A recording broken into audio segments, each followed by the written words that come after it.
বাবার বাড়ি কাছে হলে কিন্তু অনেক সুবিধা আছে, যখন মন চায় তখন চলে যাওয়া যায়। ভালো লাগতেছে না, বাবার বাড়ি চলে যাও। রান্না করতে ভালো লাগতেছে না, বাবার বাড়ি চলে যাও। মন খারাপ, বাবার বাড়ি চলে যাও। সো এটা কিন্তু অনেক বড় একটা সুবিধা। সো যারা যারা এখনও বিয়ে করো নাই তারা কিন্তু বাবার বাড়ির আশেপাশে বিয়ে করতে হবে, ঠিক আছে? আমি তো যাই প্লাস হচ্ছে আমার কাজিন আসছে মাহি, ওকেও নিয়ে যায়, যেহেতু ও আমার বাসার পাশেই থাকে। সো ওকেও নিয়ে যায় যাওয়ার সময়, ফুপুর বাসায় বেড়ায় আসবে। তো বাসে ঢুকে সাথে সাথেই দেখলাম যে আব্বু দুইটা ফুল গাছ নিয়ে আসছে। একটা ছিল বেলি ফুল গাছ আর একটা ছিল জবা ফুল গাছ। তো তারপর আসার আগেই আমরা হচ্ছে রাস্তা থেকে মাহি কাঁকড়া খাবে, সো ওর জন্য কাঁকড়া কিনলাম। মানে আমি বসেছিলাম, ও যে কাঁকড়া কিনলো। আমি এসব কাঁকড়া টাকড়া একদমই খেতে পারি না, আমার দেখলেই কেমন যেন অস্থির লাগে। বাট আমার চিংড়ি মাছ অনেক পছন্দ। সো মাহি চাহা ওরা আমার খুব মানে বুঝায় যে চিংড়ি মাছ খাও, ওটা থেকে অনেক মজা, কাঁকড়ার ওইটা সেম ব্লা ব্লা অনেক কিছু বুঝাতে থাকা। বাট আমার তো যেটা দেখেই ভালো লাগে না, আমি ওইটা খাবো কি, মনে হয় কি এটা একটা পোকা। যাই হোক, তো মাহি এটা কিনে নিয়ে আসার পর বলতেছে যে আমি নিজেই এগুলো ক্লিন করব, নিজেই ভাজবো। পরেও বাসে ঢোকার সাথে সাথে হচ্ছে চাহা রাহা ওদেরকে নিয়ে এগুলো ক্লিন করতে বসে গেছে। আর চাহা হচ্ছে কাঁকড়া ধরে ভয় পায়, তো মাহি দেখাই দিল যে এইভাবে ধরো। তো তারপরে এভাবে ধরতেছিল। কাঁকড়াগুলো কিন্তু একদম মানে মরা ছিল না আর কি, জীবন্তই ছিল। তো তারপরে যে মাহি খুব সুন্দর করে এগুলো ক্লিন করতেছিল, আমি জাস্ট দেখতেছিলাম, ভিডিও করতেছিলাম। আর এগুলো যত দেখতেছি তত আমার মনে হচ্ছে তো আমি জীবনেও খেতে পারবো না। কারণ কক্সবাজার গিয়ে আমি একবার খাইছিলাম, একটু শখ করে দেন আমার পুরো বমি হয়ে গেছে। এই জন্য আমি এরপরে রিস্ক নিতে চাই না। তো তারপর যাই হোক, মাহি চাহারাহা এটা খুব সুন্দর করে এটা ক্লিন করছে, মানে কেটে টেটে সুন্দর করে একদম ক্লিন করে নিয়ে আসছে। তারপর মেরিনেট করছে, মেরিনেট করার পর মা খাইছে।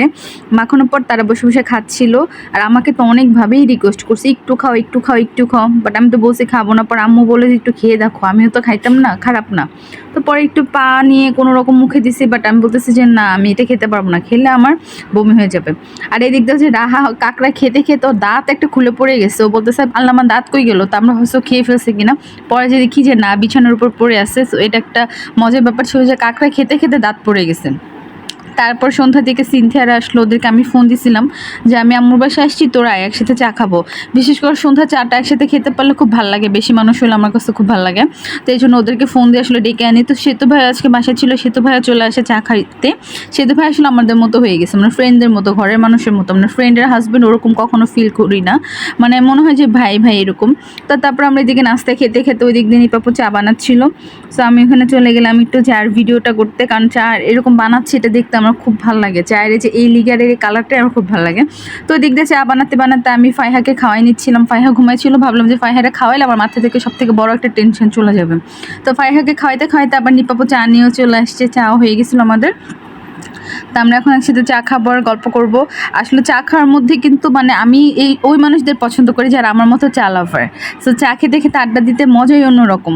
এদিকে সিনথিয়া চা খাচ্ছিল আর হচ্ছিল পিচ্চিদেরকে খাওয়াচ্ছিল, আর এখানে মাহিও ছিল। মাহি একটু পরে চলে যাবে। তো সিনথিয়া বললো যে আমি একটু ভিডিও করি। তো ও ভিডিও করতেছিল, এই ভিডিও দেখে আমার মনে হচ্ছে যে আমি ওর বাসায় গেস্ট। মানে আমি এমনভাবে বসে আছি, মনে হচ্ছে কি ওর বাসায় আর আমি গেস্ট। মানে না বললে কেউ বুঝবেই না যে আমি মানে ওই বাসার হোস্ট ছিলাম। তারপরে যে জাইমা সাইরা জাইম সবাই ছিল। এরপর আমাদের মুড়ি মাখানো খাইতে মন চাইছে, বা সরিষার তেল ছিল না। তো সরিষার তেল আনতে পাঠিয়েছে আমার দারোয়ান ছেলেটাকে, বাট ও হচ্ছে গিয়ে বড়টা পায় না, ছোট্ট একটা নিয়ে এসছে। এটা দেখে আমরা হাসতে হাসতে শেষ, বোতলের থেকে মুখা বড় ছিল। তারপরে যে আমরা মুড়ি মাখানো খাচ্ছিলাম, এরপর অনেক গল্প টল্প করলাম। তারপর সিনথিয়া চলে গেলো। এরপর আমি আর কোনো ভিডিও করি না। তো এই ছিল আমাদের আজকের ব্লগ। কেমন লাগলো কমেন্টে জানাবেন। আল্লাহ হাফেজ।